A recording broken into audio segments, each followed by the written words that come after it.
With the Sword and Shield era officially being over, a lot of its best sets are over 2 years old now. So today we're going to talk about its best sets to pick up right now because those MSRP prices might not be available for much longer. What's going on, folks? PokeDegen here. If you guys appreciate the content, go ahead and click the subscribe button. First up, we have Crown Zenith. If you've ever opened Crown Zenith, you know exactly why it's on this list. Just a set full of amazing artwork, and to go along with it, it also has great pull rates, which just makes for an absolutely fun set to open. But the number one main reason I've been getting into Crown Zenith Seal product is because of it being a specialty set, and specialty sets having a great rich history. Recent specialty sets like Hidden Fates appreciating 200, 300, 400% on the packs and ETBs in just under 2 years. To go back further, we can see Shining Legends doing about 600% and Dragon Majesty doing about 1000%, a little over 6 years. For 6 years, that's just an amazing return right there. Another reason why I love these specialty sets, because the booster packs carry full premium, because sleep packs are not a thing for any of the specialty sets. So you're fine just holding booster packs if that's how you like to invest.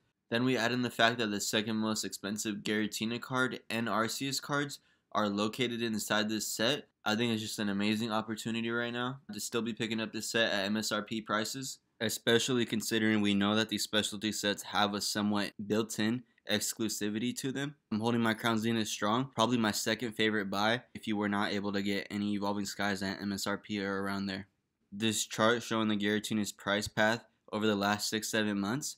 And we can see it started off very high at around 180, but right now it's at an all-time low around $89-90. So if you're a card person and you like picking up the near mint best cards, this could actually be a great play for you. Like I said, it's the second most expensive Giratina card after the one from Lost Origin, so possibly a great pickup for $90. And same thing with this Arceus right now, second most expensive Arceus, and it's also at an all-time low around $65-70. Crown Zenith definitely has those options in there, whether you want to go sealed or pick up the top cards in near mint. Up next, we have Chilling Reign, another amazing set from Sword and Shield. Top two cards, we have the Blaziken going for around $220. We have the Galarian Moltres V going for around $120. So the top two cards are definitely demanding a good chunk of change. If we look at this Blaziken's chart, we can see over the last 6-7 months, it's basically just exploded, almost doubled from $150, $160 to now upwards of $250. And folks, the number one thing I love is it's an amazing all-around set. We have 19 cards right now going for around $20 or more,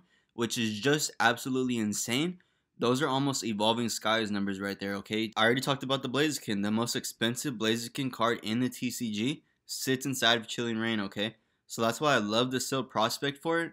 And we also have the fourth most expensive Moltres card. I love that long-term factor of holding a sealed product when it contains the most expensive card of one of the most beloved starters and one of the most beloved legendary birds. Amazing factors at the top end. But then even if you look at its entirety, like I said, it has 19 cards going for $20 or more, which just makes Chilling Reign a tank of a set. I wouldn't necessarily buy any of the singles because we have seen this Blaziken take off. And at those $100, $200 price points, it's just a lot more riskier in my opinion than picking up an ETB, for example, for $38, $37, $39, or picking up a booster box, which you can still get on Pokemon Center for around $143 plus tax. So yeah, just an amazing set right here.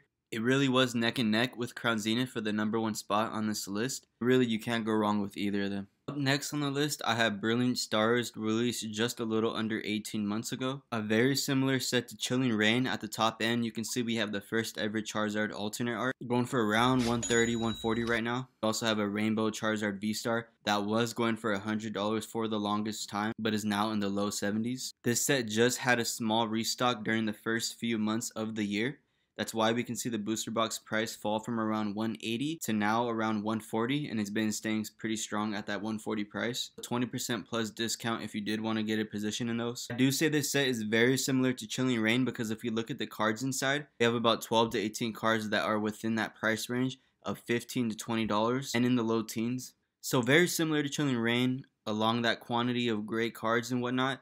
Just a little bit cheaper, and we can see the top cards are also a little bit cheaper than Chilling Reign's top cards. So the Charizard alternate art is about 50% cheaper than the Blaziken, and the Charizard V-Star is about 50% cheaper than the Moltres. So maybe because of those reprints, but we definitely see some major similarities, which is great considering Chilling Reign is a great set. And yeah, folks, if we just look at the cards, we have some great Charizard artwork, some amazing Charizard full art, the first ever Charizard alternate art, some amazing trainer galleries. This set really just has it all.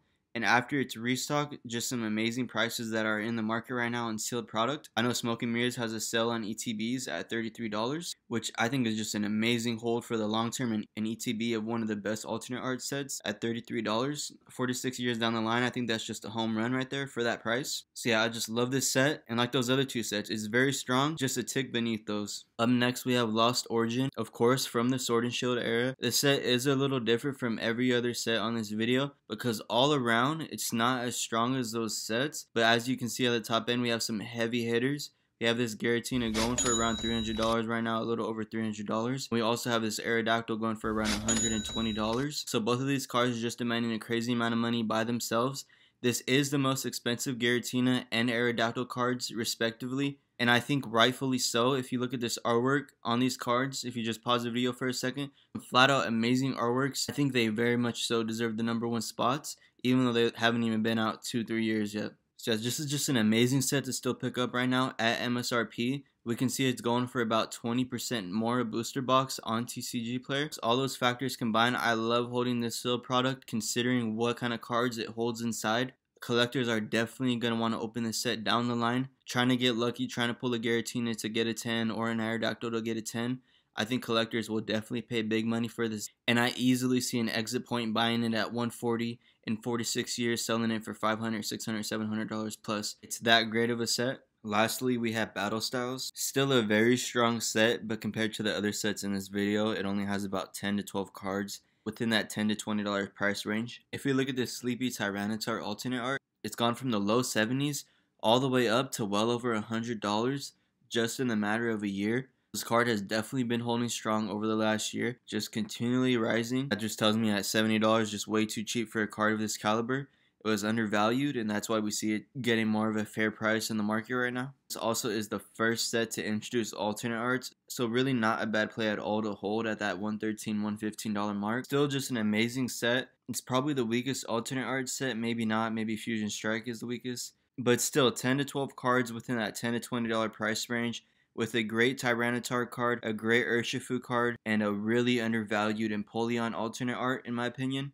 This is just a fantastic set to hold on for the long term. We have to also keep in mind it's a little well over 2 years old right now. So the opportunities to keep getting these booster boxes well below MSRP prices is just not going to be available forever. There comes a point in time where there's just not enough supply to replace the booster boxes that have been sold. Price will just never be lower from that point on. And there's probably a good chance for many of these Sword and Shield booster boxes that we've already surpassed that point. We also have to keep in mind that for every set, we're going to have an Evolving Skies, a Team Up, a Flash Fire, but that also means we're going to have a Cosmic Eclipse, a Lost Thunder, an Ancient Origins, a Phantom Forces. So taking that into mind, there's still some massive opportunity right now to be picking up the best Sword and Shield sets besides Evolving Skies. Because like I said, if you would have bought any of those top 2-3 sets in any other eras at MSRP, it all would have just been amazing buys. That's why I'm going so hard collecting the Sword and Shield sealed booster boxes, because I know that I can't get the top set anymore at MSRP, which is the most attractive, you know, obviously the best, but I know I can still get those number 2 and 3 ranked sets. My eyes, I'm basically viewing it as I'm young enough where I don't mind holding 6 to 10 years. And if you could ask anybody if they would have bought Ancient Origins 6 years ago for $140, $130, if you ask people if they wish they could have picked up Cosmic Eclipse at $140, at $150, obviously most people would say that they wish they would have picked those up, right? And another huge factor is a lot of these sets are over 2 years old. So there comes a point in time where you can't pick up the set anymore at MSRP, okay? For every set, that's just a flat out fact. So that time is a lot closer than it is further away now. So that's why I'm trying to stack them up, because I know Scarlet and Violet is going to be available for the next 2-3 years at retail. So I have my time to get into those. But yeah, folks, just an amazing opportunity in the Sword and Shield era still. You don't want to be one of those people that we've had for every era, for the Black and White era, for the X and Y era, for the Sun and Moon era, where they're like, dang, I wish I would have picked those up at $140, $130. That doesn't have to be the scenario in this case. We've had enough data over and over again that shows us that buying these sealed booster boxes at this price point will just do you very well in the long term. But anyways, thanks for watching. I really appreciate it. I hope you guys have a great weekend